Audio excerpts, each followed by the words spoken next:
Welcome out to the Squirrelcast. I'm Darren Pettit, your host, also known as VGSquirrel. To my left is Devin, who is the pun master. I will not say your last name if you don't want it. I was originally going to. I'm not going to. And to my right, my friend who I've had on the most right now on the show. You wanted him back. Mr. Taylor, insert last name here. How are you? How are you, gentlemen, today? You just edit that part. That's a podcast. Oh no, it's all staying in. Be careful with the elbows. Just Yes, mother. sorry. I don't know if it's gonna be like. What? Just like if it's gonna be making He's bumping like noises. this, yeah. You know. So. Oh, but unless I was dragging my elbows. Whatever. Well, we'll see. Anyway, so this is the first episode of the Squirrelcast. Yeah. I am yelling. This is the first episode of the Squirrelcast. Basically, we were originally going to film this in my room. Stuff has come up. Do not bring up what it is. I will cut that out. So. Well, now you just brought it up, and now the mystery is there. Everyone will. So what happened was. Either way. So. Basically. This is the first episode. Not sure if this is going to be the normal set, but for episode 1, this is our set. It is a dirty dining room table that we received secondhandly from renters. The best kind of furniture. That's right.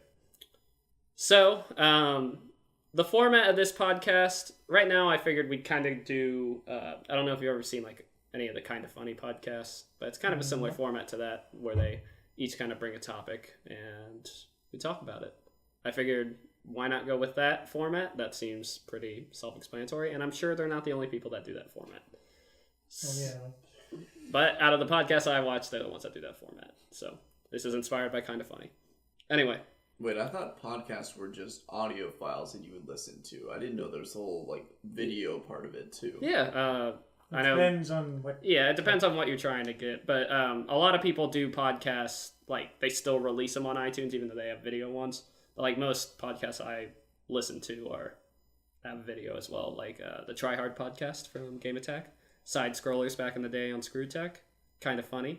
And I can't really think of any other podcasts I really listen to. Like, Well, again, I think it's also when the versions that that you're mentioning mostly are that they put them both out on like either on iTunes and YouTube, and the stuff you're watching is probably the YouTube video of the podcast. Right, which actually I do listen to some of the Not So Common podcasts by Pat the NES Punk. And then his really good podcast is the his other podcast where he interviews YouTubers. I always find that very interesting. I can't think of the name of it at the moment. Not So Common. No. Did I say Not So Common podcast before? I think it sounds familiar. Yeah. Okay, Not So Common podcast is the one I listen to. And then the other one is the Completely Unnecessary podcast. That's his normal one. But I mainly listen to the Not So Common podcast. Well, luckily for us, no one's taken the Squirrelcast. Yeah, I don't think. I actually did not look it up, but I can't imagine. Well, I told you the Nutty Bunch would have been better. If Squirrelcast is taken, we'll go to Nutty Bunch. Yes. Or something else. Yeah. Prepare for quick slap-on edit here. Also, I am trying not to edit these too much. I don't want this to become like the focus of my work towards the channel. So So you don't want to work for your views. Yeah. When I mean slap, when I mean sloppy fast edit, I mean like bold text just flying across the screen. Yeah. No, I know. Just I can do a couple little edits here and there, but We'll do our best, dude. and also I do other videos, Devin. This is my first one. I am 22 videos in. Dude, I'm just joshing you. No, I know. Did you see the Zombies episode? I still have not. Wow. Get off the show. I'm kidding. Okay. I'll go home and watch it. No, I'm just Prerequisite kidding. before you get on a podcast, please watch half the content Watch on VGSquirrel. Watch all of the content, We were or I will be required. upset. We made us sign a contract No, where I'm we kidding. had to. There's people like on podcasts I've listened to it, like I haven't seen it yet, and it's like their own videos. Yeah. So no, you're good. Also, this isn't necessarily the cast. It'll be every time we do this podcast. I don't know if this is going to be a weekly thing. I don't know if this is going to be a one-time thing. Hold on. I hope not either. I'm already having fun, and we're about 2 seconds in. Not 2 seconds. You've been talking for 5 minutes. Whoa! Crazy how time flies. How much time did you say we had on this? I mean, we have like 2 hours and 15 minutes, like on the We're camera. good. So barely enough to cover one topic. So Yeah. Oh, okay. So how do you want to go, like, in terms of topic? Like, who do you want to go first? You just said you're gonna start us off. No, I was saying I'd start us off, like, introducing the show. Oh, that was. And then I think it'd Yeah. just be that way no one has to like disagree on who wants to go first or better. You're technically the host, so Okay, it so makes sense. okay, so I'll go first, you go second, you go third. Doesn't have to be this format, so No, maybe I think we'll it switch works- it up in the I think future. it works better that way because you being the host, you can just you have a better idea where you want the show to go from Okay. the beginning. So I thought we Sure. were just spitballing. So Well, the format is good. The format is great. All hail the format. I'll try this way, and we'll see how the format goes. So my topic is one that's near and dear to me.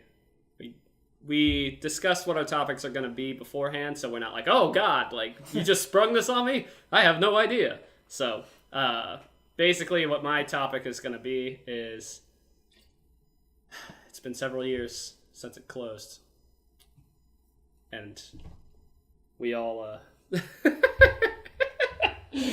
we all miss it terribly, and I just don't know how to go on with my life. Devin almost dropped a water bottle. Don't know if you saw that. what are you gonna do about it? Okay. Just gonna bottle up your emotions. Yeah, enough So- of the grief. So basically, we're talking about my one true love, Blockbuster video. Oh, my second cousin. Oh. Oh, Oh. his What? true love is your second cousin. Yeah. All right. Before this gets weirder. Weird family tree there. Before this We'll gets figure it out later. before this gets any weirder. Too late, bro. So Good. weird. So I'm thinking we talk about Blockbuster. We talk about our favorite memories with the Forgotten Store. Maybe we'll do Circuit City some other time. Who? What? Who? What? Where? It's not as nostalgic, but you know, I miss it. I bought Wind Waker there. Anyway, They sold video games there. Oh yeah. And office supplies. The two most important things in the universe. and like TVs and electronics and stuff. It also was next to Office Depot, so it's very easily to get confused. That's why I think that was the main problem, wasn't it? Yeah. Especially here, because why go to Circuit City when you could just? Well, I don't know. Office Depot's overpriced too. Well, that was your problem. It sold stuff that wasn't really necessary. Well, anyway, Yeah. Darren, why don't you tell us a little bit about like I don't know, just start off with like your favorite memories from it. So one of my favorite memories, and Taylor knows this memory. Ooh, I get to learn something new. So basically, Taylor and I, we spent a lot of time at Blockbusters. Sometimes we spent a lot of time in Blockbuster because Taylor's mom would use Blockbuster as almost a babysitting service at times. Because when we were younger, this was GameCube era. I like how that's how we're Yeah, judging. yeah. GameCube PS2 era, which is like the era where I used Blockbuster the most. You know, and I think we all did because we're about the same age. So, Yeah, I guess. you know, like, I mean, we rented stuff on N64, I remember, but mostly, like, for me, GameCube was like, I tried out so many games on Yeah. GameCube because of Blockbuster. But one of my favorite memories is Taylor's mom dropped us off, and she was like, okay, I'm going to go shopping at Publix. And you know how in Blockbuster they used to have, like, TVs on that would be showing, like, movies or whatever? Taylor and I probably sat through, I'd say, like, 80% of Mulan. Pretty much. Like, we were in Blockbuster.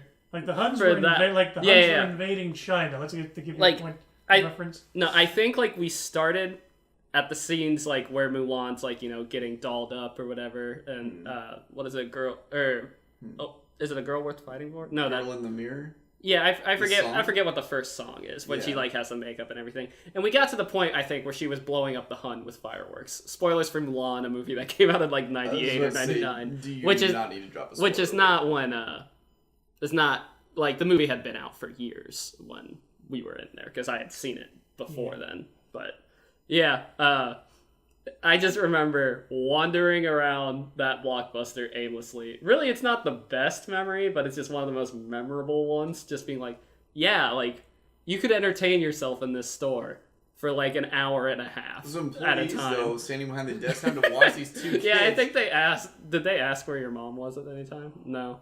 Hey, well, at least. They knew the deal. Yeah. They were regulars. Well, Well, they know they just couldn't kick us out. yeah. At the same time, they were because we're like, children. they didn't. As long as we didn't steal anything, I think they were Right. fine. Yeah, and I'm not meaning to like call out your mom on this on this episode. Oh no, I understand. But- I had come to understand like anytime shopping was involved, I basically became not a second class citizen, but basically like as long as I wasn't out in the street, Yeah. she was pretty much like Taylor can do whatever the hell he wants. Yeah. And, you know, Blockbuster was a great place to leave a kid, you know, because you could just look at boxes for ages. And they had demos, you know, set up there. Or as we found out, child movies for your children to watch For free. I gotta get that Szechuan sauce, Morty. But, yeah, had to throw in one Rick and Morty Mulan reference, because it's kind of relevant at the moment. Topical. But, so with, These are my friends. yeah. It says the guy who was making water puns earlier. Yeah. These are my friends. We can all say this. We can all say these words. But basically,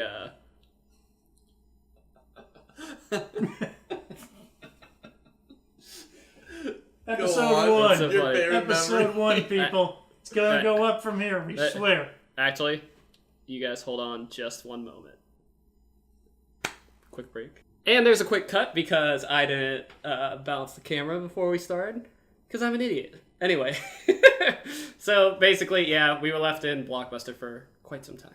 Now, Would you say it was Mulan time? that was okay. Yeah. Not as good as your Stranger Things one before. I should say that now since we're here. Mm-hmm. Okay. Did you hear my Stranger Things one? Okay. Well, I know you don't know anything about Stranger Things. well, he's seen the first episode, so I think it'll. Okay. Yeah. Do you remember who Joyce was? No. Do you remember Joyce who is Will was? Joyce is Winona Ryder. Will's mom. Will is the kid who Oh, gets lost. yeah, I remember Winona Ryder and who she was playing. Well, Yeah. earlier I said to Darren, didn't it seem to you like Joyce kind of seemed defeated at certain points in season 1? And he's like, I guess why? And I said, well, maybe it's because she just lost her will. It was pretty good.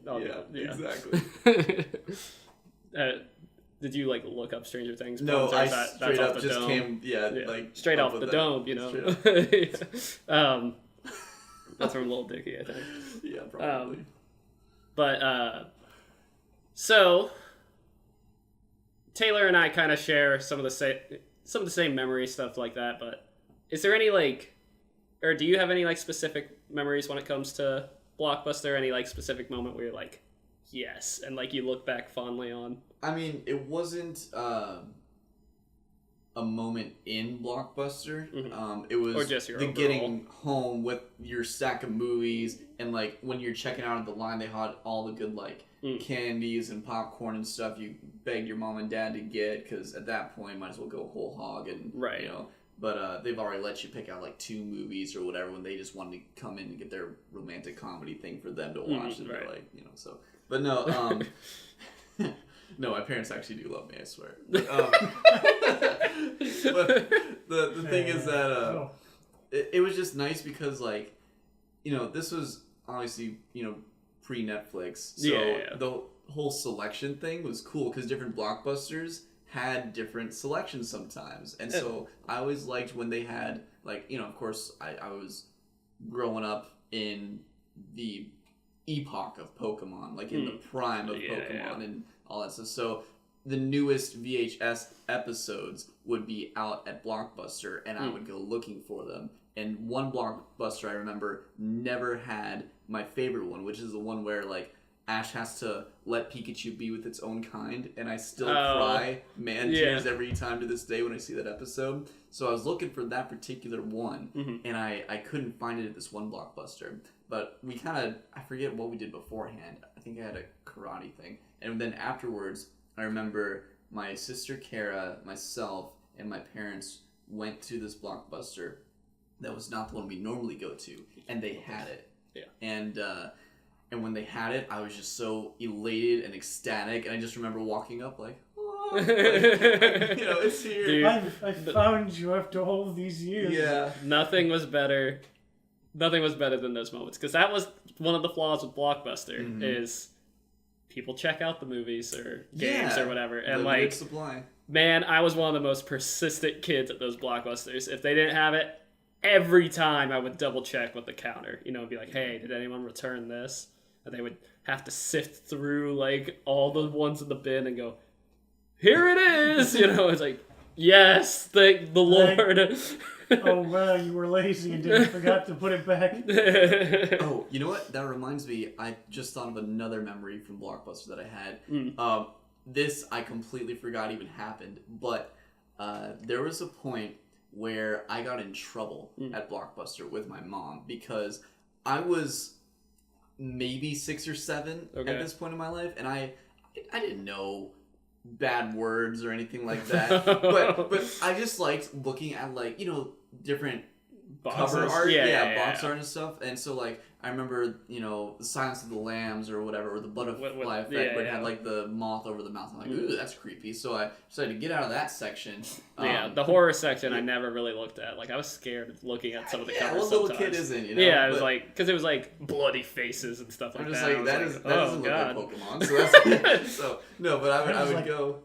Yeah, I don't want to watch that. This doesn't look fun. Exactly. Yeah, I'm like, I'm here for a fun time, not to ruin my afternoon. So anyway, I see that, and I get like nah, this isn't my aisle. So I go over to. Sorry, I keep doing that because I'm not. We're gonna figure out this episode of tapping on the table. I'm sitting with my hands. Yeah, so I'm like that. no, just do like hand motions if you can. I will gesticulate properly. Oh. So you see. Anyway, I go to this other aisle, and I kid you not, I'm just passing by the movies. I'm shouting out the names because I'm just dumb and 6 years old.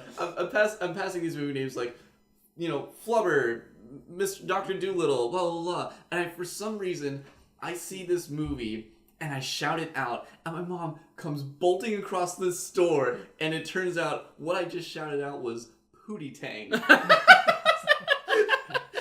I had no idea. Pootie Tang. So I was like, where did you learn that word, young man? And I'm just like, you know, I remember specifically to this day where it's like, I forget who the actor is, but he's there and he has his belt off, and his whole thing is like he whips people with his belt. Like that's I never saw that's Pootie Tang. like thing. Okay. But apparently, like, you know, I still didn't even know what. Like, obviously it's a reference to, like, vagina or something, but I don't know whether it's the pootie part or the tang part. I always thought it was just, like, a name for sex or something. Yeah, I honestly like, don't know. Exactly, I still don't know, but yeah, I never researched this. Yeah, I just know now as a grown man that I shouldn't shout that out in public. Well, now you probably can. Thanks to Blockbuster. No. Your mom will come after you. Yes. Devin, I told you. Shit, 20 years ago. I have one more memory, but I want to let Taylor get to his, though. Do you have any specific memory, or like any specific game or anything like that? Which also was interesting. So seems like you mainly rented movies from Blockbuster. I loved movies. Only rarely did I rent games, and I'll tell you about that because that's my last memory. Yeah. And as far as me, I was mostly hooked on the games because same. If it wasn't me getting games. It was me going with you to get games. Yeah, well, you went to Blockbuster without me, right? Well, I'm saying, if it wasn't me going to get games, I was going to games. Yeah. With you. Yeah. Otherwise, there was no real reason for me to go to Blockbuster because I didn't watch movies. Yeah. Except like Devin Pokemon. Yeah, like the whole thing with. So I can still tell you my reasoning for why I got games as a kid, as opposed to movies. Video games. Well, movies. Like, first off, you got it for like 5. Well, it was like 3 days at one point, and it was like 5 days at one point. And if you rent a movie, you watch it, and then you're done. Like, that's it. And then you're like, hey, I just used my parents' $5 for like an hour of entertainment. Or an hour and a half, 2 hours. With a game, that could last you the week. If it was a really good game, you know? I never thought of it like optimizing my parents' money spending. My parents No, just realized well, once you spent the money at Blockbuster, it was spent. They didn't care how much enjoyment we got out of it. Well, no, I mean, like, my parents were very like, okay, now make sure you get something you really want, you know, and it's like, make sure it's like a good choice because we're not coming back here for like another week, you know. And honestly, like, in my family, Blockbuster was like a weekly thing. I don't know. Right, we didn't go to it all the time either. Okay. It was only seldomly. Yeah, like, no, I mean, it was pretty routine. And my dad. Oh, yours was. Yeah. And my dad would, he would go. Like, he would go on Tuesdays, which is when the movies showed up in store. And since he was, you know, he stayed at home during the day and then worked at night. Right. He would go in on Tuesdays and get the movies that mom wanted or, you know, whatever. Which, you know, he would always try and get more of an action movie. And mom would be like, oh, no, let's, like, watch something not, like, where people are just killing each other all the time. But, I'm sorry, I get derailed. But, yeah. We were more game kids. But... And on that note, when you're talking about, you know, asking behind the counter kind of thing, you can remember. I always hated being that kid, so. Oh, I love it. Well, I mean, always hated that feeling of having to, you know, wait for it to come back, so. Oh. I was so happy when Blockbuster implemented the whole thing of where it was like, I think it was. Oh, where you could hold on to it for a while? Yeah, or... basically hold on to it as long as you wanted until you wanted to buy it. Yeah, and but you had to be like a certain member, right? Like a gold member or something. Or like I think you needed to have a certain Blockbuster plan to do that. Yeah. Which I don't know why we had it, but yeah, I don't think we ever did that. Like back in the day, I rarely bought games. I mostly went to Blockbuster. You still rarely buy games. Well, I buy for older full games. Price. Yeah, you know? that's true. Yeah, but. Well, that's the thing, like, yeah, I didn't really buy games much either myself. I also did Blockbuster, but my method was, like, basically almost Blockbuster turned into, like, I guess what you call, like, testing grounds. Like, oh, here's this one game, I'll try it out with Blockbuster for a week. Then like it, go back and get another one. Yeah. Oh, I like it, I'll keep it for a week. I mean, that was the whole appeal. For the next week. Yeah. Keep it for the next week, and then, well, might as well buy the thing. And honestly, Blockbuster, like, you know, nowadays, like, I have a bunch of games, but I don't really, like, play all of them. With Blockbuster, when you rented a game, it was almost a challenge of saying, can I beat this in 5 days? And, like, with Sonic Adventure DX, it was, like, 3 days. I was like, got this. And just, like, slammed through it. Like, I don't know. It just... I don't know. It was just... Do it at your own pace. That's I'm enjoying the game. If it's like the race is on. Yeah, and well, to me, it was also like you want to use. To me, it was always like it had to do with like my parents' money and everything, and I'm like, I want to make sure I use their money, like to make it worth it. You know? Man. Just. I was about to say, you're a better kid than us, because we were just happy mom and dad got us a movie. No, I mean, don't get me wrong, there was sometimes when the game was trash, and it was like, okay. Yeah, like, sorry, mom and dad, I don't want to play this anymore. Which, honestly, my first experience with Sonic Adventure 2 Battle, I got stuck on, like, the 3rd level, the first one with Tails. And then... Well, that's because it's Tails. Either way. It's just... But the entire game was entirely different from anything ever in the... Yeah, and it was the jail level. Do you remember the jail one you go through with Tails? And there's one bad guy where you had to turn around and shoot him. And you and like you couldn't really see him. And I went back and forth like And, so many times. On TVs and stuff back in the day, I remember that level specifically being like dark. Do you? Yeah. I think I probably turned up the brightness on my TV too. Yeah. Because that's how you get past the darkness as a kid. Oh yeah. Banjo-Tooie. No. Oh. Remember like when you're supposed to use like fire eggs to like light the way? And you just turn up the brightness and just walk. Cheating. Cheating. Well, because back then they actually had cheat codes. Oh yeah. Except this was a cheat code where you just turn the brightness up this on your was, TV. This was the first life hack before life hacks were... Yeah, I guess that's what it is, the life hack. But, I don't know.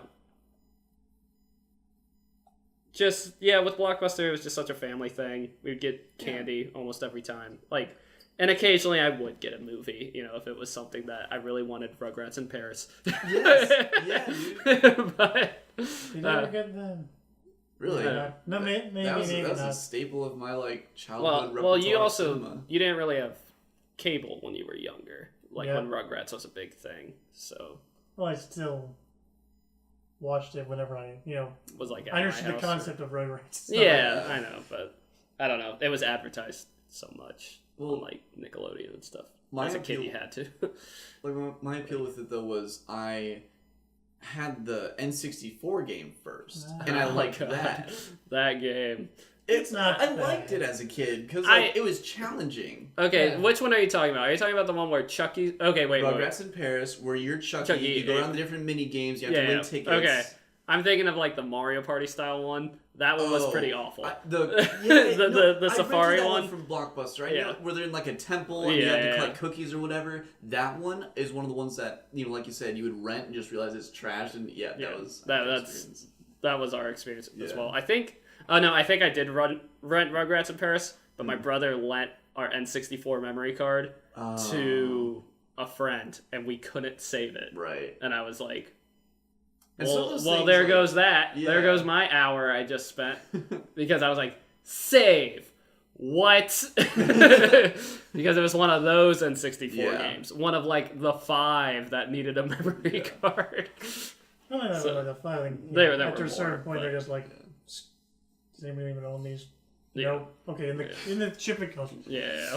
I forget, Taylor. Did you mention your memory or whatever? That's what I was saying. My memory was basically using Blockbuster as a demo service for my video games. Yeah, it was that exploratory aspect of it. Yeah.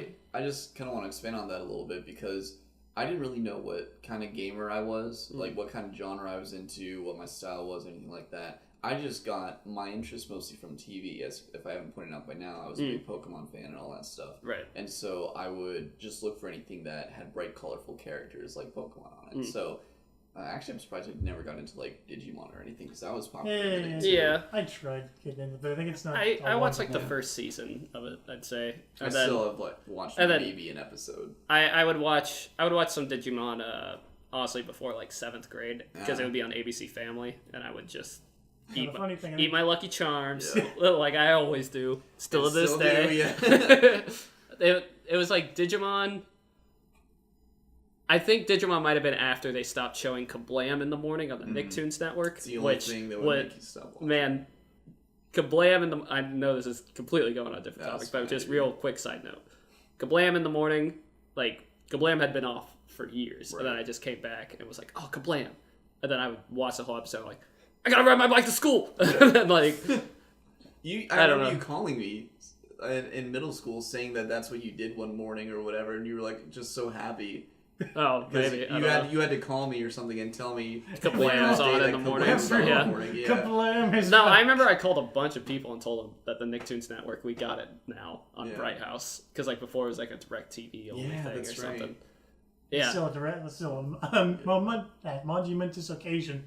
Everyone, I can get cartoons. It was a big deal for a little kid. That was right at the beginning of when I started to get nostalgic for things, So, actually, I don't know. I got nostalgic for things at different times. So, whenever I heard a show was canceled, I'd get nostalgic for that show. Sure. Invader Sim.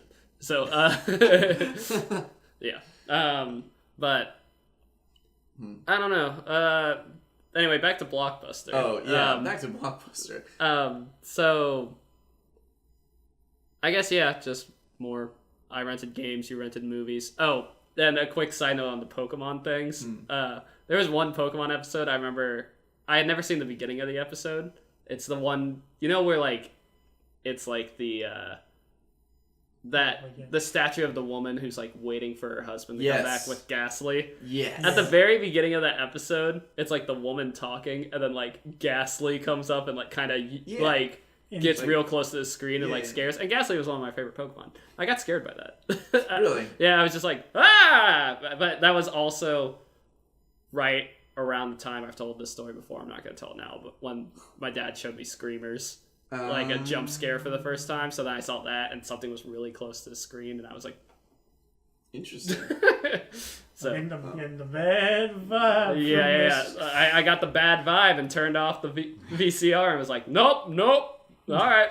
The only thing I want to say is like where I was getting at what I was getting at. No, it's fine. This is what the point of the podcast is all about. It's crazy where the conversation leads. But I was gonna say that my first, if I'm remembering correctly, I think the first game. This is sad. The first game I ever rented from Blockbuster was Superman 64. Oh. You brought that to my house one time. Yeah, I remember that as well. That was my experience as a kid with Superman 64. You brought it over. Austin and I tried playing it. We couldn't do anything. We sucked. We figured we sucked, and that the game didn't suck. Trying to get through the hoops. Yeah. Oh no! Wait, no. I think we got through the hoops eventually, and it was like really the car level. The car part was always the part I was like. Yeah, because you eventually would get through the hoops, and then the car came up and was like, "What do I do?" And then it's over. Just like the AVGN episode like explains it. Wow. Because it was just like, yeah, that's what happened. But hold on one more second. I'm gonna do one more thing on the camera. And we're back because the camera was tilted a little bit more towards you, I guess, because there was more like chair on your side than your side. And now it's more centered, but probably not perfectly centered. You're still but gonna that's change fine. it again in 5 minutes. Yeah, it's very possible. Anyway, we were talking about Superman 64. Yeah, so I got to do that whole exploring when it came to video games, and part of the reason I probably chose more movies than games was because my first experience was a terrible one. But just like, I don't want to. But my second and third and every other experience with games there, because I did try again. After I returned the game, I'm like, okay, that was kind of a false start. Let me try another game and maybe it'll be good. And the second game I fell in love with because it was Hey You Pikachu, and you actually got like the speaker set for it. Let's be honest. Did we all rent Hey You Pikachu from Blockbuster at one point? Oh yeah. Yeah. And nothing was worse. Okay, nothing was worse with Hey You Pikachu. You had to rent it within like the first month because. After that, everyone, some punk kid kept some piece of that microphone, and it just wasn't the same. Ruined it. And it's still the case. I have not bought an Hey You Pikachu because I can never find the piece that connects the mic to the controller. I refuse to tape my mic to the controller. It is not 3D the same. print your own. The schematics honestly, I should. That's honestly a good idea. It's because that part alone is like $30. Like trying to find it. A 3D printer is like a lot more than $30. Yeah, but like still, I don't know. We'll have 3D printing centers around here at some point. It's crazy that most high schools have them now. And what? Yeah, so just pretend to be a student for a day and use you just go in and get me one. No, you're not in high school, but we won't tell you what we don't tell them. I'm in middle school. I never graduated. I'm really dumb. No, but like Hey You Pikachu, but the temptation was always, of course, like Pokemon Stadium was awesome, and then Pokemon Snap I rented. Oh yeah, of course. I can't believe I forgot about that. Which I never did the sticker thing. Did you? What do you mean? Where you could bring in your cartridge and then I had never heard of that until there was one at our local one. Yeah, you told me about it. But I never did it. I was just like, The prestige was just finishing the game for me with high score, getting Mew finally. Yeah. But no, the last one that I want to mention was Mega Man Legends or Mega Man 64. Oh. That was the last one I remember getting, and I think that's honestly what got me onto the Mega Man series. Oh, in total, okay. 'cause, That was my first Mega Man game. Yeah, and I loved it. Like, again, bright and colorful, so what kid wouldn't want it? And you were this character who's easily relatable, because, like, I'm white and got brown hair. Mega Man is white and got brown hair. So, like, relatable. He's totally relatable. No, it sounds silly, but, like, when you're a little kid, they knew how to grab us back then. Like, they know how to get these little kids to feed into their marketing strategies. It's crazy. But no, I think it was more on that. I think it was, what you see, he was a guy who was upbeat and wanted to go on Adventures, yeah, and he had this cool, like, arm cannon thing and sidekicks that were lovable and all that stuff. And also, a monkey. And also, you wanted to kick the can into the trash can. Yes. For a lot of Zenny if you kept doing it over and over. Yeah. But, yeah. Which I actually got. I originally played the PlayStation 1 at my cousin's house. Yeah. And then we Game Sharked it and, like, jumped over the wall, which is, like, the first third of the game. And then, because you're supposed to get, like, all the keys for the door, and we just Game Sharked and put on Moon Jump and went... And then, I think the second time I played it was at you brought it over, I think, and that was on N64. And we kicked the can. So, one aspect of Blockbuster I want to bring up. I know you said you weren't much of a games guy, but did you ever look at, like, the systems you didn't own, got, like, jealous and everything like that? Because I would look down that Dreamcast section and be like, what are these Sonic games? I can't play these. And man, I wouldn't play them until, like... Well, I would play the GameCube ones, but I wouldn't have a Dreamcast until, like, 2008, like, near when Blockbuster was starting to die. Well, but, yeah, you were doing whatever other kid was going. What's this? I don't own this. Yeah, but I just have vivid memories of, like, my brother looking at PlayStation games and me looking at Dreamcast and going... What?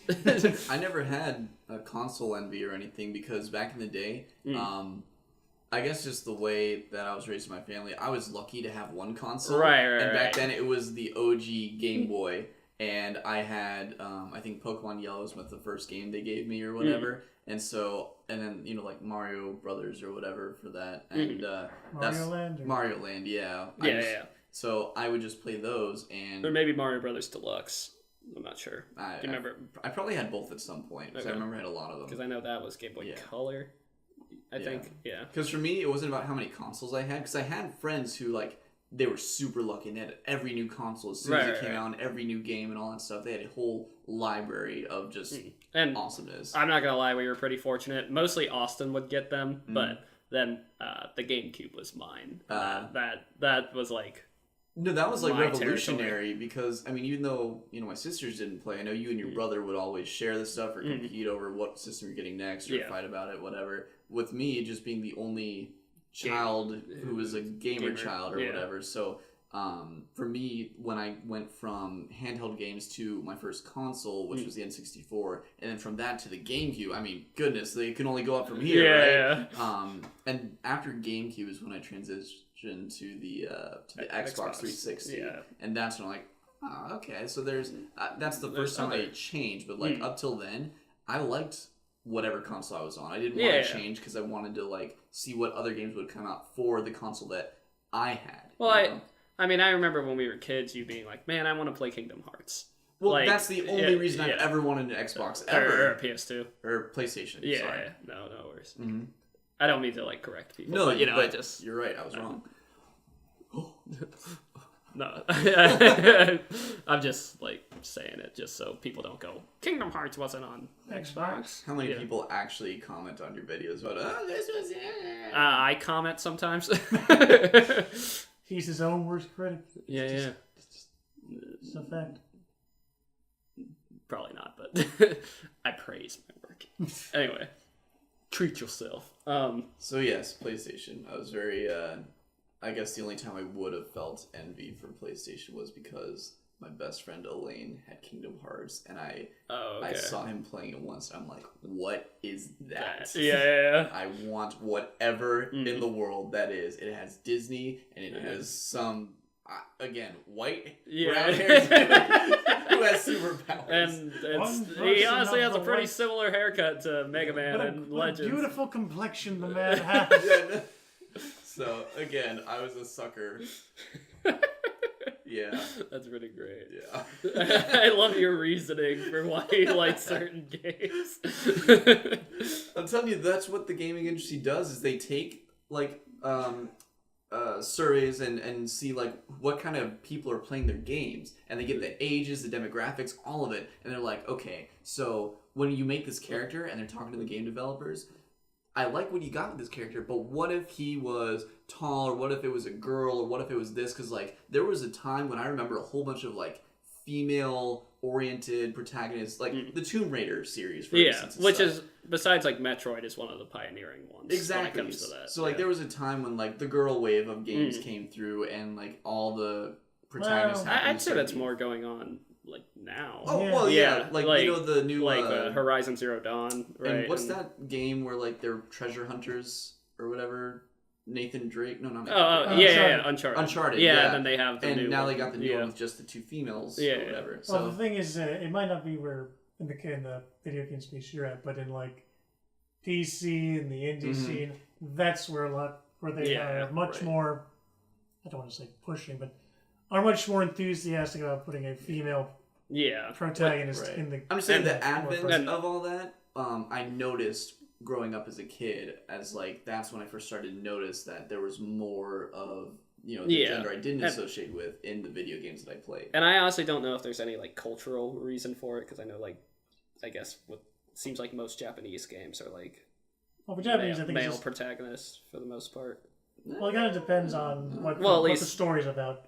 Like, at least at the start of gaming, I don't know anything about the start of Japanese gaming, though. I don't know. Well, again, like the ones we were playing, again, most of those like Mario, Zelda.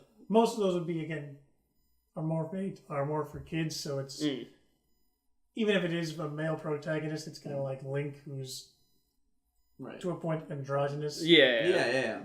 So it's not like little elf. Well, hey, if that's especially then it appeals to both boys and girls, right? Yeah. So that was kind of the whole strategy. And again, usually they're more, like you said, bright and colorful. So it's not like exactly manly man on a manly quest. Right. They did have those a lot too. I mean, have you seen Duke Nukem, whatever it is? Duke Nukem again was more of PC, but more an 80s stereotype. Yeah, but that's the point though. Is it's this hyper masculine, hyper violent sort of genre that it's recreating in these games. But okay, well, I think we've pretty much gone off from Blockbuster. Yeah, I have nothing else to talk about. Yeah, and did you have anything else you wanted to say? No. And yeah, pretty much just tried a lot of great games at Blockbuster, and we miss you. Miss you, buddy. Rest in peace. Yeah, rip. All right, so you wanted to go last. So Taylor, your topic. All right.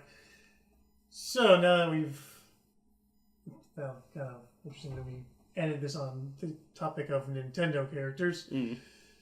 So this last week, I'd say, or this Friday, it was a week ago today. Yeah.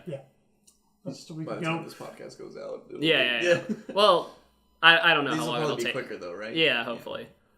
On the date, sorry, Darren, here. Oh yeah. So it came out on October 27th, and today is Today's November 3rd. Yeah. So. What he said. Yeah. On that day, Mara, we were graced by the great joy that is Super Mario Odyssey. Wahoo! Which none of us have played because none of us have a Switch. But It's just what was stuck. So. But since I'm guessing everyone here does want to play it at some point, at least try it. You'll try it. Anyway. Your video is now disliked. I want to try it.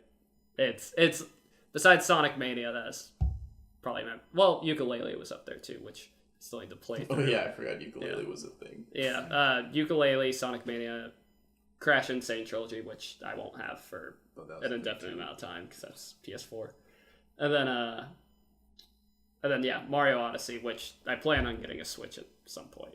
So that's the one thing that basically, ever since I saw it at the E3 presentation, that was like the game that was like, okay, I'm getting the Switch I'm getting it right. I'm getting it right there in the right. Well, not there now, but I'm gonna get soon. when the time comes, there will be me. There will be a Switch, and there will be Mario Odyssey. Mm-hmm. I think that it was a little bit overhyped, though. Like, don't get me wrong. From what I've seen so far on the internet, it's a fine game. It's solid. It holds up. It's got the... Oh, sorry. Oh, no, go ahead. I was just going to say, though, when it first came out, of course, everyone was like oh, it's like the finally trailers here. you're saying? No, when the game came out a few days ago, yeah. everyone was ranting and raving, but then people were like, oh, like, that's it? I think some people thought it was maybe too short. Well, that's been the thing with the past few Mario games. Oh. Like, with Mario Galaxy, you could beat that game with, like, 70 stars. Really? Because it took me a while to beat Mario Galaxy. Maybe I'm just slow. But... I don't know, but you could beat that game with, like, 70 stars, and there's 120 with Mario, and then spoilers for Mario Galaxy, but you could play through the whole game again as Luigi, right, and then get, like, a final star at the end of that. So, when people say Mario games are short, yeah, like, the main story's short, but there's a lot to do. And this one seems like the most. Yeah, it seems sure. that's the same thing with the moons. Like, it's just going to be not, like, finding every single one. It's like... Well, yeah, that's the thing. It's not finding enough to beat the game. It's how far do you want to go to collect as many moons as you possible. Want. Yeah, which... But going back to what I was... Sorry. To address Devin's point. Yeah, that's what I'm kind of getting at. I know I was super excited. I know I heard a lot of people were super excited, but is this whole, excitement and buzz that Mario Odyssey is generating for the Switch, is this the starting point of, like, Nintendo's rebound into, like, it's not going to be like Microsoft or Sony. It's not going to be making super powerful systems every year. No. But is this its first step? That hasn't been Nintendo for a long time. Yeah. Okay, is this its first step to jumping back into being... To being competitive with them? Yeah. Yeah. My answer to that would be, so long as they're still trying to drag the 3DS system through the mud, no. I think... And I own a 3DS, and I love it. I honestly think after this Christmas, the 3DS is done. It's gotta. Because I think they announced they're ending production soon, which, thank God, like, I have a 3DS, I played a couple games on it, I've never been much of a portable gamer, but with the Switch, maybe I'll become more of one because it's the console games. It's a hybrid console. Well, you know what I'm saying, like, I could bring the console games with me, which, with portable games, I've always been like, yeah, they're fun, but, like, when I'm home especially, it's like... You want to be on your I'm going to play a console, yeah. Well, like, it's funny you say that, because I had some students in class today who were trying to... This, he had the, what's it called, Splatoon... No, are you sure you want to talk about this on the podcast? Screaming job. No, that's fine. Okay. I'm not going to mention any names. Okay, well, just your profession. Oh, no, I'm a teacher. Now the world knows. Oh, great. Can you find a secret? Yeah. Anyway... high class of whatever I subbed for. Point is, I had this kid who brought in his Splatoon cover for his Switch, and I just thought it was like a pencil holder or something, because I am still, for some reason, living as a 90s student, thinking that kids actually carry on pencils. Or pencils. Honest to God. But no, there was the Switch, and they started taking it out in class, and this is right at the beginning of class when I'm trying to give them work to do, and I get it. I'm giving them work to do, and they got this new Switch they want to play. It was these two boys that wanted to play together, and I think they were playing ARMS or something on there. Oh, okay. Guys. So they were actually playing a Switch. Yeah, no, they just set it out and started playing right there, and I thought it was one of their phones because I was surprised at how small the system was in real life. So I'm like, that is really compact. Of course, I didn't say that. What I said was, I'm taking this. So I'm taking this, and I'm gonna play it right now. No. I was gonna when I took it from them, because I warned them to put it away once, and then they didn't listen. So of course, the next thing I did was to just yoink, and I'm like, you guys can have this back. And I almost said at the end of the period, at the end of the week when I'm done playing it. But what I actually said was at the end of the day or whatever, and they finished their work and I gave it back to them. But I just want to say and just comment about how. Compact again it was, and I was very surprised by the design.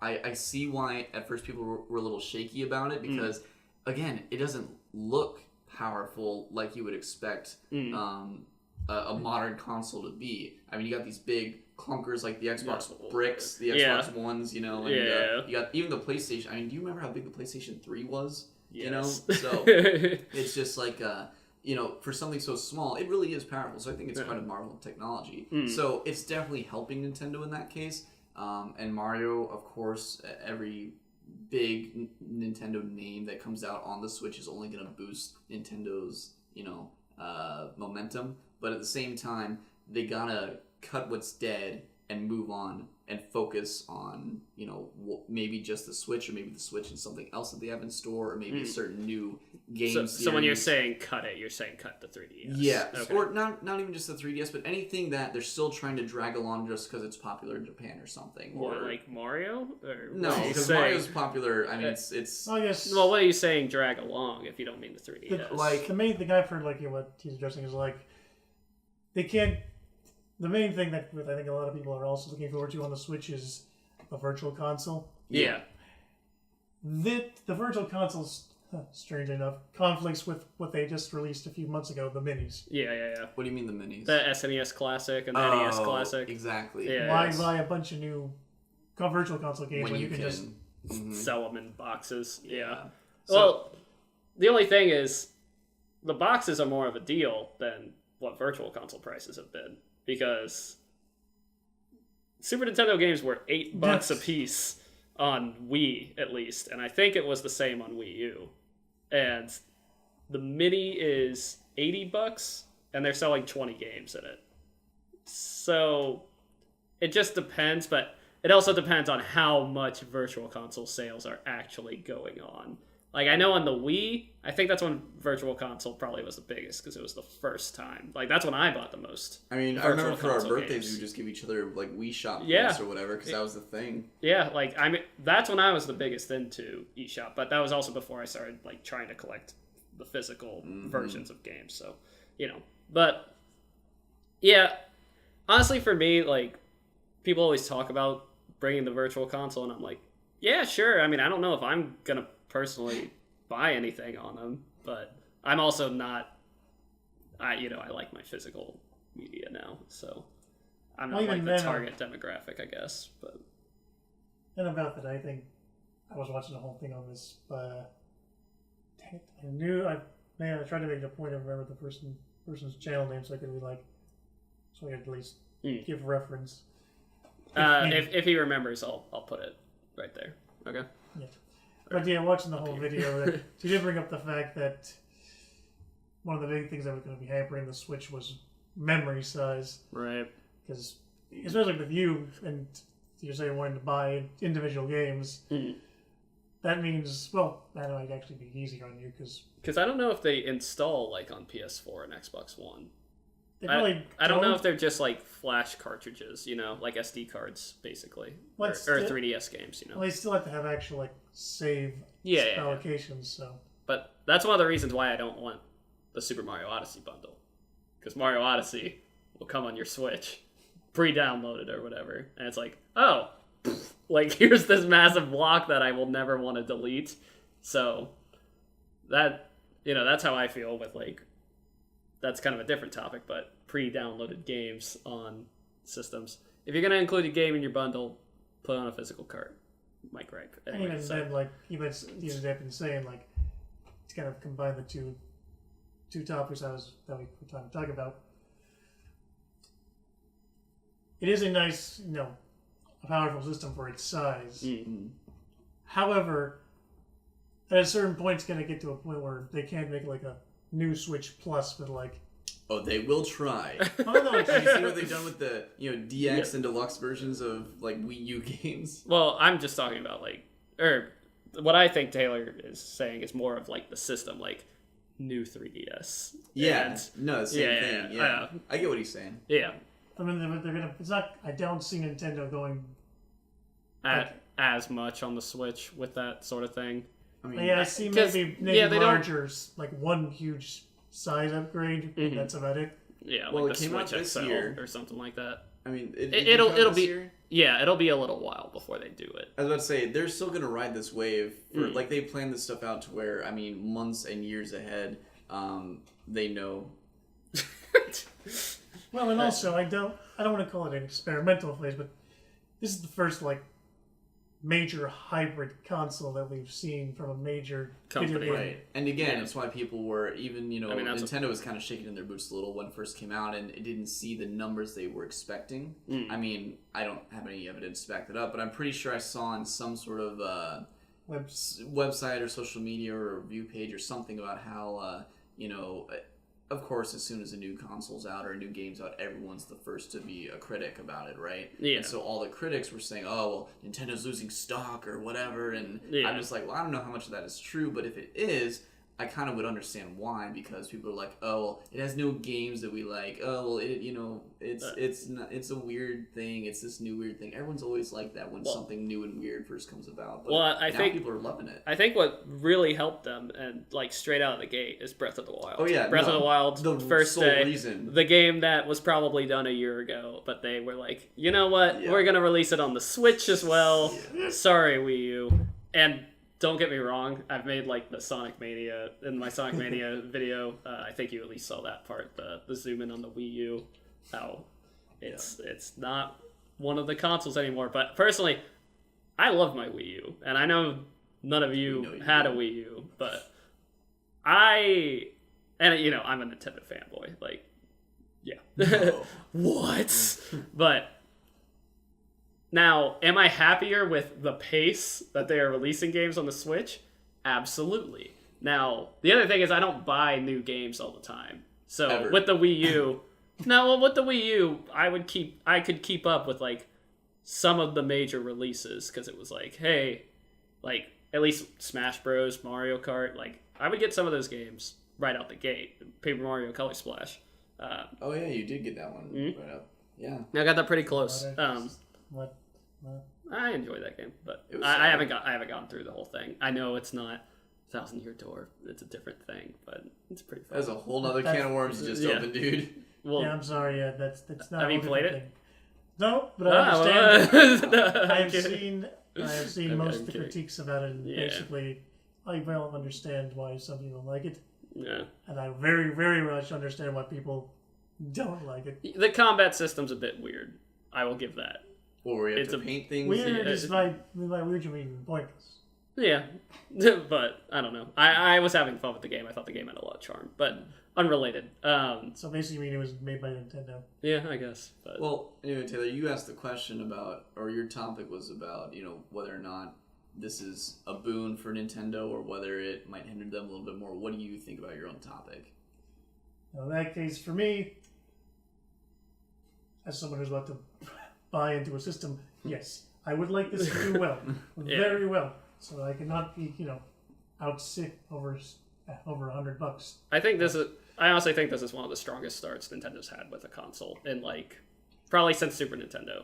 Well, even Super Nintendo was a bit of a laggard at first, from what I understand. I wasn't around at that time, but from what I understand, N64 came with Super Mario 64 and Pilot Wings 64, and that was it for a long time.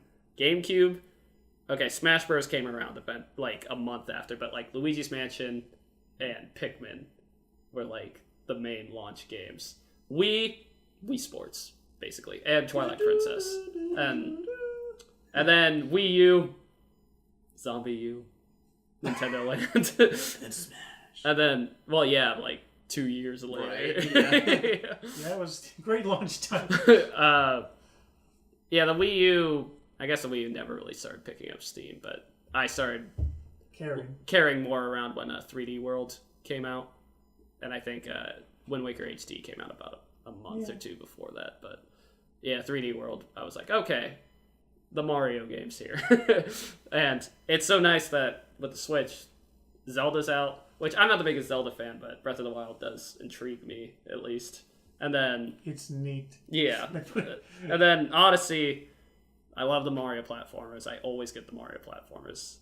That is the game I want when I get this. And then... I just love Sunshine, so I'm like... Oh, yeah. Looks like Sunshine. And that's good enough for me. Yeah, which... Everyone's making a comparison. That's a whole nother topic about... People always say, it's the return to the Mario 64 formula, which... Kinda. I mean, you don't get sent back after every moon in this game, you know, and But that's still looking through the levels from like mini stars. yeah. But and 3D World was kind of like a 2D game on like a 3D plane, basically. Which I love 3D World. Michael and I have played through most of that game. We still have the final level to do. We might do a video on that. I'm not sure because Michael and I, when playing 3D World, it gets pretty intense, loud. Yeah. But I don't know. Quick side note: what do you guys? Does anyone else think that like the moons are weird? Like collecting moons in Odyssey, like we had the shine sprites, the sun things in sunshine, but that seemed to fit for some reason. But these moons, it feels weird a little bit. It does just feel like they were like, let's not do stars. Like, I kind of almost wish they had though. Let's do moons, you know. But I think it's in the con. I mean, in the theme of being like cosmic, satellites or heavenly bodies kind of thing. You got stars, you got sun, now you got moons, and I kind of get it. Horseshoes and balloons. But like these little, All right, well, Lucky Charms is gonna be like the motif here in Darren's life forever and ever. Mario, was General it ever Mills. But Mario sponsored by General Mills. What was I gonna say about the moons though? Yeah, or at first when you were talking about cosmic stuff, I was like, this isn't Galaxy. Like, this takes place in one world. No, yeah, I get what you're saying now. With the well, it doesn't really take place in one world. Apparently, the whole thing's like traveling. It's like around the world. Yeah, that's what I'm saying. But like, Galaxy was like planets. I was kind of hoping that each world would have their own thing you would collect, if not one system of things to collect. So they kind of have that with the coins, like the purple coins, or the cube looking things, whatever they are. Well, they're different things in each world. So I only saw a level with the cube, but that is cool. Like that I get, but that's just currency that you get to spend at the kiosk. That's not like the main objective of the game to collect. Yeah, I don't know. I mean, to me, it's just. Do you know what the term is for like a collectible thing you're supposed to get? MacGuffin. MacGuffin is the word. Yep. For it's your MacGuffin. Like all it is just it could be a star, it could be a puzzle piece, it could be a moon. It's just my only nitpick about the game, really. Yeah, I don't really. It doesn't really matter to me. I'm just like, okay, yep, that's a thing you collect. I don't like being moved. Nice. Well, I guess back to kind of center back on what the main topic was. Yeah, I do want these consoles to succeed. However, we're still in that shaky period of, I'll just say it, of the Dreamcast zone of, these games are awesome. This system is awesome. What could possibly go wrong? Right. Now, a lot of things can go wrong. I think this system's on a faster selling track than even the Dreamcast was, right? I don't know. The guy whose video I was watching said it himself. This entire console generation is on a faster track. I mean, I agree with Taylor, though. It could be twice as bright, half as long kind of deal where, Nintendo Switch is great, and then, it had a couple of black sheeps or pariahs along the way that really weren't good, whether it's the games they put out or maybe there's a problem they run into in the future. Like you said, it could have something to do with storage space, because everyone... nowadays likes to do the digital downloads, so that's a problem they gotta think about. One thing I was gonna say is basically the future of the Switch I think entirely depends on them pacing themselves in terms of releasing the big name games at a reasonable pace. With the Wii U, as a Wii U owner, like I said, I would buy the games when they would come out if it was one I was interested in. But there would be times when it was like, here's the big Wii U game now. I had no interest in the game. It was like, I'm not going to pick this up right now. Yoshi's Woolly World. Yeah, I still haven't gotten Woolly World. I heard it's great, just never got it. But, so you hate wool? Yeah. No, but, so yeah, that's kind of the whole thing. Like, we know a Metroid's coming. We know a Pokemon's coming. Yes. What? You got a pun? Yeah. Okay, go ahead. Do it. Well, you mentioned Yoshi's Woolly World, and I think it's pretty neat. That was pretty neat. I'm sorry. That was a pretty... It was, kind of a boring pun. It might leave you a yarn. I liked it. Yarn. A little better. Yeah. That's like a meh. Yeah. Yeah. Don't listen to him. Tie this up and Don't go on listen to the to next him, topic. Devin. He's always gonna hate your puns. No matter Hey, what. I gave him so- props on Stranger Things. I like because it's a Stranger Things thing. You're Probably. basically obsessed with it. You know, at this point. Yes. I'm just gonna shut up now. Either way. No, keep going, please. No. Darren's like, oh, God. But basically, Metroid's on the way, a Pokemon's on the way. What? Oh yeah. Now we don't know when, and we don't know. What I'm worried about is either 2018 or 2019. That might be a dry year. There might be a dry year for the Switch, and that's what worries me. But honestly, they could just put out a port of Smash Bros. To fill it, and I would be happy. Well, that's what you've been waiting for since March, so. Yeah, I've talked about this before, but basically I think just an expanded Smash Wii U so we don't lose any characters. I'm fine with that. Darren, Sakurai has to sleep sometimes. He's not a machine, my friend. That game came out in 2014. He's gotten some sleep. He needs to sleep longer. he needs to sleep for 3 years and then come back and announce a Smash Bros. Game, and then we wait 3 years and then it releases and the cycle continues. I'm fine with that. I just don't. I'm just at this point. I'm kind of sorry for the man. No, I feel done sorry so for him, much. but like Sakurai can also learn, like, hey, we're just adding some characters to the Wii U version. I can let a team take over and do that, but I feel like Sakurai's a guy who has to make sure he controls everything. Like, I don't know, Sakurai has his ups and downs, like where I'm just like, oh, Sakurai, good on you, man. You're a creative genius. And then, Sakurai, what the hell are you doing? Stop it. Stop it, what you're doing. Bayonetta! No, I'm kidding. That was a poll, but I'm not salty. Oh, it's okay, my friend. Everyone. Corrin! I'm salty. You're salty. Everyone except for that one or two guys who voted for Bayonetta is salty. Yeah. We're all so damn salty.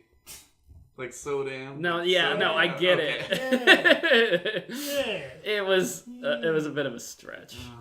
I like to Stop pepper listening these to him. puns here and there. Just Just don't listen change to it him for at all. salt and and pepper. keep- I just don't want this to be the entire podcast. it's making it. But your fans do. I don't know Do about they? that. I don't know. Look, we've got 2 episodes with you, Devin. Well, 1 right I now. promise but, yeah. I won't be on another one for a while because No, you well, need we a break got from this we got a stuff. game feed. Honestly, it's been a long enough break, so they can handle it. I can't because I deal with you every day. I'm sorry. Every I'm sorry couple you have days. to be my friend. No, I'm kidding. I love you, buddy. Love you, Ben. Hey, well, no, I know all this. Send in your answers to the poll. Do you think Devin's puns are bad for this? Podcast? I am. They're just bad. There is not going to be a Yeah. poll. There's no. I am He's not already inserting working a on poll. all the edits I and will the- just write a comment that says no, No, 100%.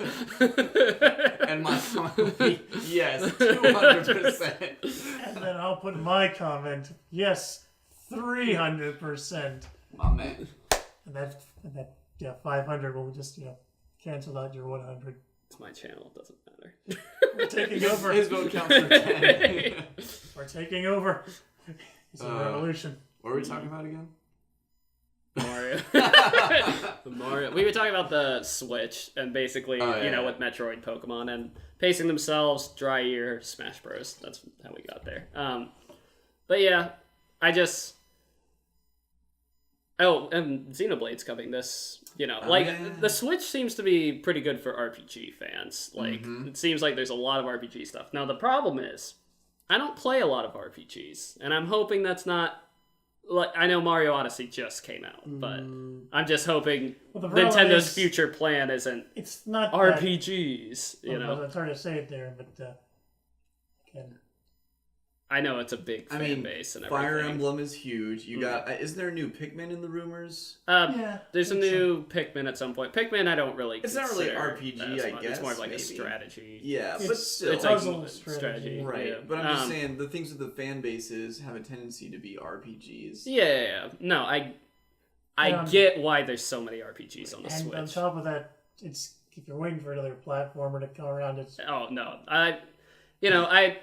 I'd like maybe some fighting games and stuff like that. Like I hope Dragon Ball Z eventually makes it to Switch, stuff like that. Which is another big thing, third party. Like I like that Bethesda's supporting. I think we're still getting Wolfenstein later than PS4 and Xbox because it just came out on PS4 and Xbox the same day as Mario. And then the main thing I don't want from third parties, and we're getting that Skyrim port and that Doom port, games that are years old. Doom's like a year old. Skyrim is 6 years old. Yeah. Skyrim was out when I was in high school, and I have graduated college. So that to give you that time frame. Skyrim. Yeah, I mean, still, I've never played it. I never have played Skyrim because it's one of those games where I'm just like, I know if I jump into it. See that down there, folks? That's a Mac. That's a Mac PC. And they don't. Well, I'd never, even if I had a PC, I want to play PC games. Mm-hmm. Also, I would play Skyrim on. I have a 360. I have a PS3. I have an Xbox One. I have all these games that I never play. Yeah, but I don't know. Just with Skyrim, first off, another thing is like, I know it's like fantasy medieval, but like, if you look at my track record, that like sort of thing never attracts me. Like Zelda maybe, but I haven't really played through a lot of Zelda games. But like Lord of the Rings, didn't watch it for like 10 years until after it came out. Game of Thrones I haven't watched. Like, I haven't either. I don't care to. So I don't know. I think it's the aesthetic. Like I'm more interested in Fallout than Skyrim. I still haven't played Fallout, but you guys mentioned, platformers a little bit earlier, and I'm just curious. Which Ukulele is coming to the Switch at some point. Oh, really? Yeah. Oh. And Sonic Mania is already on there. And we'll see how Sonic Forces does. Well, I'm just saying... Hopefully better than some. With the advent of all this new technology in games, and just kind of the times, I'm really curious to see how platformers will evolve in the future with the changing games and systems and all that. Because it used to be, it's all based on 2D stuff a lot of the time, You're talking about, like, Super Nintendo. Yeah, like that's kind of how it started out, right? Yeah. Historically speaking about games, and now it's, you can have 3D platforming, which is also very fun. Which, my favorite era when it comes to platforming is probably like the N64 era with Banjo. Yeah. That's but I'm just saying, like, nowadays, I wonder how much, without a big name behind it, would a platformer really appeal? So, platformers haven't really been appealing for years. Exactly. Like, you only really get platformers on Nintendo consoles unless it's like indie games or NAC. Exactly. Or the other game that is NAC. Yeah. I guess you get your Ratchet and Clanks and your Jack and Daxters, but that was more PS2. Yeah, that was more PS2. Sly Cooper, there was one on... that was PS3? PSP and PS3. Or maybe Vita and PS3. There was one on the Vita. No, I have one on PS3. That's what I'm saying. Like, those ones you're talking about came after the PS3 versions. No, the first ones are on PS2. That's what I'm saying. Yeah. If there's ever one that... The ones you're talking about on PS3 came before the P one? Oh, okay. I get what you're saying now. Sorry. I thought it was the same game. I think you two are slightly mistaken. Anyway, so yeah, 3D platformers in general, unless it's like independent. I'm going right past Should it. recuperate our... Okay, I'll give you that one. Them coming. Sorry to steal the show. You're just killing the show.